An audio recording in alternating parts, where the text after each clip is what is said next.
тухайн үеийнхэн дунд зууны үеийн болон эртний одоо дэлхийн дахны урлаг соёлын ололтыг өндөргээний уран баримлуутай харьцуулахад бол үндсэндээ бол чадварын хувьд сэтгэлгээний хувьд бол тасарсан сэтгэгч байсан гэдэг нь бол ойлгогдож байгаа юм.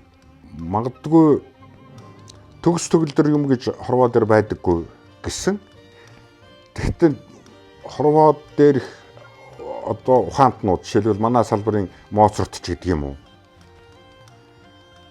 Төгс төгөлдрийг бүтээхин төлөө бол зүтгэж байсан. Тийм учраас нэгэнт төгс төгөлдрийг бүтээсэн бол энэ бол хүний мөнхийн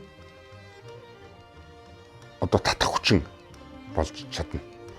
Тийм учраас ямар ч нийгэм байгууллаа гэсэн ардчилсан ч бай, капиталист ч бай, коммунист ч бай, юу ч байдгийг. Хүн байгаа цагт сайн сайхны ориглыг бүтээсэн тэр бүтээмж бол мөнхийн шүтэн байж чадна гэж ингэж ойлгож байгаа. Тийм учраас Занвазар гигантны бүтээсэн бүтээлүүд бол зөвхөн монголчуудын биш, ерөөсөн хүн төрөлхтний сайн сайхны талаарх төсөөллийн дээд хэмжүүр болж үлдсэн.